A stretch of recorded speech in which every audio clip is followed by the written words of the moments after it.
ఆంధ్రప్రదేశ్ ప్రజలందరికీ నమస్కారం. ఈరోజు నేను మీతో షేర్ చేయాలనుకున్న విషయం ఏంటంటే,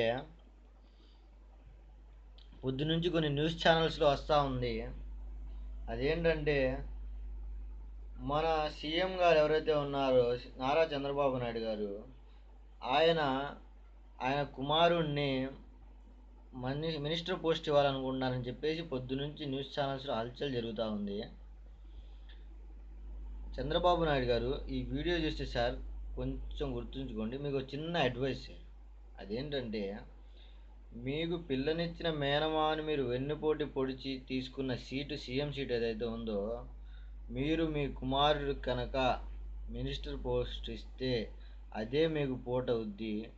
మీ అంతటా మీరే పొడుచుకొని దాన్ని వదిలించుకోవాల్సిన రోజు వస్తుంది. మీ కుమారుడు తీసుకోకపోయినా ఇంకొకరికి ఛాన్స్ వస్తుంది. ఎందుకంటే ఎలాంటి టాకింగ్ పవర్ కానివ్వండి, ఎలాంటి రాజకీయ అనుభవం కానివ్వండి, రాజకీయం మీద విశ్లేషణ కానివ్వండి లేని వ్యక్తి, ఏకైక వ్యక్తి ఎవడైనా ఉన్నాడంటే నారా లోకేష్. ఇది రాష్ట్రంలో ఎవరిని అడిగినా చెప్పే మాట. ఎందుకంటే మనోడిని నారా లోకేష్ని టీడీపీ జాతీయ కార్యదర్శిగా నియమించినప్పటి నుంచి టీడీపీ కార్యకర్తలకి ఆయన వెళ్ళిన సభల్లో పట్టపగళ్ళు మొత్తం చుక్కలు కనిపిస్తూ ఉన్నాయి. ఎందుకంటే ఏ సభలకు వెళ్తాడో తెలియదు, ఎందుకు వెళ్తాడో తెలియదు. ఏదో మాట్లాడుకుని మాత్రం అనుకుంటాడు, నేను ఇవాళ చింపేయాలి, చిరిగేసేయాలి, మొత్తం తిరిగేసేయాలి అనుకుని వెళ్తాడు. స్క్రిప్ట్ రాసుకుంటాడు, మర్చిపోతాడు. ఏం చదువుకున్నాడో తెలియదు కానీ ఖచ్చితంగా అయితే మర్చిపోతా ఉన్నాడు. స్క్రిప్టులు కాకుండా నా ఓన్ స్పీచ్ ఇద్దాం అనుకుని పోతాడు. ఏం మాట్లాడతాడు? జస్ట్ అన్న ఒకసారి 2013లో ఒక ఓపెన్ మీటింగ్ వెళ్ళాడు. వెళ్ళేసి గట్టి ప్రాస ఉన్న ఒక కవిత్వం వదులుదామని చూశాడు. అదేంటంటే అవినీతి ఏంటి, బంధుప్రీతి, కులపిచ్చి, మత పిచ్చి, బంధుత్వం పిచ్చి, అన్ని రౌడీల పిచ్చి ఉన్న పార్టీ ఏదైనా ఉందంటే అది మన టీడీపీ పార్టీయే. అవునా కాదా తమ్ముళ్ళు? అన్న అవునా కాదా? అవినీతి, బంధుప్రీతి, కులపిచ్చి, మత పిచ్చి ఉన్న పార్టీ ఏదైతే ఉందో అది మాత్రం టీడీపీ పార్టీయే. అన్న కాదా? అవునా? ఏంది ఇది? ప్రాస ఉందని చెప్పేసి లెంత్ ఇచ్చేసావు. లాస్ట్లో డైలాగ్ మార్చరా, ఫ్లోలో బొమ్మని వెళ్ళిపోయావు. స్టేజీ మీద ఉన్న టీడీపీ కార్యకర్తలకు కానివ్వండి, ఎదురు పట్టుకున్న జెండాలు పట్టుకున్న కార్యకర్తలకు కానివ్వండి, అక్కడ ఉన్న టీడీపీలో ఉన్న పెద్ద నాయకులకు కానివ్వండి, గుండె కరెక్టు 1, 2, 3 జానాలు కిందకి దిగి ఉంటుంది. ఖచ్చితంగా దిగింది. సరే వచ్చి కొత్త టంగు స్లిప్ అయ్యాడు అనుకున్నాం. 2014లో ఏం పోయేకాలం? ఈయన్ని ఆ జాతీయ కార్యదర్శిగా నియమించినప్పటి నుంచి జిహెచ్ఎంసీ ఎన్నికల్లో పోయాడు. ఏమన్నాడు? జిహెచ్ఎంసీ ఎన్నికల్లో వెళ్ళి ఒకసారి అంటే టంగు స్లిప్ అయ్యాడు, ఓకే అనుకున్నాడు. రెండోసారి ఏమైంది? రెండోసారి అయినా జాగ్రత్త మాట్లాడు, ఈయన్ని మళ్ళీ ప్రచారంలో పంపిస్తారు. మనోడు ఏమన్నాడు ఒక్కసారి జాగ్రత్త వినండి.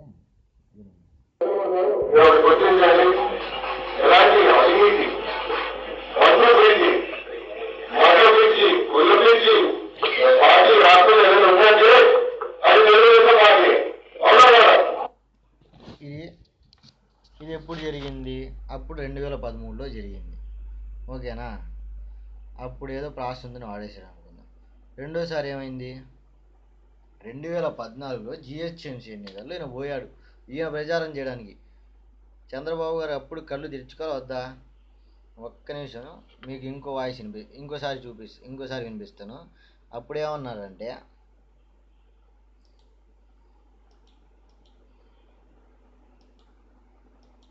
ఏంటి, అప్పుడు జిహెచ్ఎంసీ ఎన్నికల్లో పోయాడు. ఖచ్చితంగా ఏదో మాట్లాడదామని అయితే పోయాడు. పోయి ఏమన్నాడు? అప్పుడు పోయి పెద్ద మాటే అన్నాడు.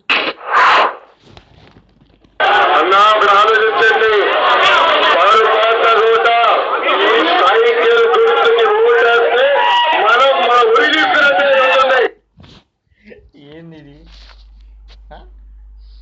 ఆయన పార్టీ గుర్తు ఆయనకి తెలీదు, ఏ పార్టీ తరపున ప్రచారానికి పోయాడో కూడా తెలీదు. వెళ్ళాడు, చెప్పాడు. ఇన్నోళ్ళందరూ జెండాలు పట్టుకున్న వాళ్ళకి, వెనకాల నుంచి ఉన్న వాళ్ళకి కళ్ళు మొత్తం అప్పుడే బయలు కమ్మి చీకట్లో ఇంకా చీకటి అయింది. పొరపాటున సైకిల్ గుర్తు ఓటేస్తే మన ఊరు మనం వేసుకున్నట్టు చెప్పి ఆయన చెప్పాడు. ఇంకెవడు వేస్తాడు ఓట్లు? ఇలాంటి వాడికి ఓట్లు వేస్తే ఏమవుతుందో ప్రజలకు తెలుసు కాబట్టి ఒక్క కార్పొరేషన్లో ఒక్క సీటు కూడా రాలేదు. ఈయన ప్రచారంలో పోతాడు, అసలు ఎందుకు మాట్లాడతాడో ఏం మాట్లాడో తెలియకుండా మాట్లాడుతూ ఉన్నాడు. ఇంకోటి ఎగ్జాంపుల్ ఏంటంటే, ఎన్నికల్లో పోతాడు. ఆ రోజు ప్రచారానికి పోయాడు. పోయేమన్నాడు, అన్నా మీ మీద ఎవడైనా చెయ్యేస్తే నేను వస్తా, నేను సెటిల్మెంట్ చేస్తా అన్నట్టు మాట్లాడాడు. నువ్వు ప్రచారంలో పోయిన పని ఏంది? నువ్వేం చేస్తావు? నీ పార్టీని గెలిపిస్తే నువ్వేం చేస్తావు? ఎలాంటి ప్లానింగ్స్ ఉన్నాయి నీ దగ్గర? ఎలాంటి సంక్షేమాలు చేస్తాను? ఇలాంటివి చెప్పాలన్నమాట. అలా ఏం కాదు, అన్నా మీ మీద చేస్తే నేను వస్తా, సెటిల్మెంట్లు చేస్తా, కేసులు పెట్టిస్తా. ఏంది ఇది? ఇదా నీ నుంచి? ఆడ సెటిల్మెంట్ చేయడానికి నువ్వు ఒక్కడివి తక్కువైనావయ్యా, నువ్వు ఒక్కడివి తక్కువైనావు, అందుకని చెప్పేసి నువ్వు పోయావు. ఇలాంటి వాడిని మినిస్టర్ చేయాలని చెప్పి చంద్రబాబు అనుకుంటా ఉన్నాడు. ఇంకోటి ఏంది, పులిని చూసి నక్క వాతలు పెట్టుకుంటే ఎలా ఉంటుందో, ఇలా బాబు అదే చంద్రబాబు గారు చేసిన పని జగనన్న ప్రజల్లో దిగిపోతా ఉంటే, నేను 4 ఆకులు పచ్చగడ్డి తక్కువ తిన్నానా, ఒక గుప్పెడు ఎండుగడ్డి అని తక్కువ తిన్నానని పోయాడు. ఏం చేశాడు? జగనన్న యువభేరి కార్యక్రమాలు పెడితే యువ చైతన్య యాత్ర అంట. ఈయన్ని చైతన్యం చేయాలి ముందు. నువ్వేరా బాబు చైతన్యం మమ్మల్ని చేయాల్సింది. నీలాంటోడే మహాలాంటి చైతన్యం చేయడానికి రావాల్సిందే. నీలాంటోడు చైతన్యం చేస్తే మేము చైతన్యంతో ఆడెళ్ళి కూర్చొని ఇచ్చేస్తాం. వెళ్ళాడు. ఒక్కొక్క స్టూడెంట్ లేచిన అడిగిన ప్రతి సమాధానికి అక్కడే కళ్ళు బయలు గమ్మిని. మిగతా వాళ్ళంతా నోటు మీద ఏళ్ళు వేసుకున్నారు. కొంతమంది ఆలోచిస్తున్నారు ఏమైనా సమాధానం చేద్దామని. ఏం సమాధానం వస్తుంది? ఏం సమాధానం రాదు ఎవరికి. ఇంక లేచాడు ఆయన, అనా ఆవేశం వద్దు తమ్ముడు, ఆవేశం వద్దు. ఎందుకు? నువ్వు వచ్చింది ఏంది? వాడు ఆవేశపడుతున్నావు అని చెప్పేసి నువ్వు సమాధానం చెప్పాలా? సమాధానం చెప్ప. అనా ఆవేశం వద్దు తమ్ముడు, ఆవేశం వద్దు, ఊరుకుంటారేంటి? ఇంకేం చెప్పాలో తెలియక ఒక పేపర్ తీసుకున్నాడు. పేపర్ తీసుకొని, మా నాన్నగారు ఉన్నారు ప్రతి ఏంది ఏం చేయను మీ నాన్న? ఈ ఆడ సబ్బులకి వెళ్ళిన మీ నాన్న నిన్ను ఒక అడ్వర్టైజ్మెంట్లా నిన్ను చెప్పేసి ప్రచారం చేయమంటున్నాడు. ప్రచారం చేయమని చెప్పినట్టున్నారు, నువ్వు అది చేస్తా ఉన్నావు. ప్రత్యేక హోదా కావాలి సార్ మాకంటే మా నాన్నగారు ఉన్నారు. ఎందుకు? ఏం చేశారు ఇప్పుడు? మొన్న వెళ్ళి ఉద్యమాలు చేసేవాళ్ళని కేసులు పెట్టారు, అరెస్ట్ చేశారు. నీలాంటి వాళ్ళకి మినిస్టర్ పదవి ఇచ్చి ఏంటి, ఎవడు గుడిసి వాడు నిప్పంటించుకోవడమే, ఎవడు కాళ్ళ కింద వాడు గోతులు తవ్వేసుకోవడమే. ఒక్కటే వాడు చెప్తా ఉన్నా, నారా లోకేష్ కనుక మంత్రి పదవి ఇస్తే టీడీపీ పార్టీ ఆడుండిద్దో ఎక్కడుండిద్దో టీడీపీ పార్టీ తెలియదు. కనక సింహాసనంపై సునగాన్ని తీసుకెళ్ళి కూర్చోబెడితే ఏం చేసిద్ది? కాలెత్తి పోస్తుంది. అలా చేస్తాడనమాట నారా లోకేష్ని తీసుకెళ్ళి ఆడ మినిస్టర్ పోస్ట్లో కూర్చోబెడితే. చంద్రబాబు నాయుడు గారు ప్రజల మీద ఇలాంటి ప్రయోగాలు అసలు చేయొద్దు.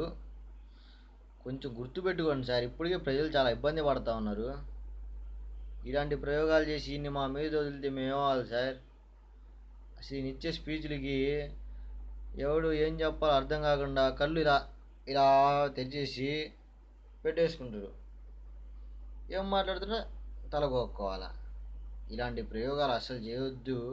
ఈయన అసలు మాకు మినిస్టర్ అవ్వద్దు, సమాచార శాఖ మంత్రి అంట. ఈయన ఏం చేస్తాడు? సమాచారం ఇవ్వమంటే ఈయన మినిస్టర్ పదవి ఇస్తే టీడీపీ రౌడీ షీటర్లు అంతా ఎవరున్నారు, కులపిచ్చోళ్ళంతా ఎవరున్నారు, సెటిల్మెంట్లు చేసే వాళ్ళంతా ఎవరున్నారు, అవినీతి పరులు ఎవరున్నారు, దౌర్జన్యం చేసే వాళ్ళు ఎవరున్నారు, అంతా టీడీపీ పార్టీలో ఉన్నారు, అవునా కాదా తమ్ముళ్ళు అని ఈయన ప్రశ్నిస్తాడు. అందరికీ పోద్ది. నోటు మాట కాదు కదా, ఇంక మొత్తం లేఖల్లో రాసిస్తాడు. దీన్ని బట్టి ఆయన మాత్రం సార్ కొంచెం జాగ్రత్త, ఏదో చూసి చేయండి, కానీ మరీ అంత పెద్ద పోస్ట్ ఇస్తే మమ్మల్ని సాగొడతాడు. ఆంధ్రప్రదేశ్ ప్రజలందరూ జాగ్రత్త, కొంచెం డేంజరస్ పరిస్థితి వస్తూ ఉంది, గుర్తుపెట్టుకోండి. ఇలాంటి రోడ్లు వస్తే చాలా భయం, నాకైతే భయం బాబు. ఈయన మినిస్టర్ అయితే ఏం మాట్లాడో తెలియదుగా. అందుకు జై జగన్.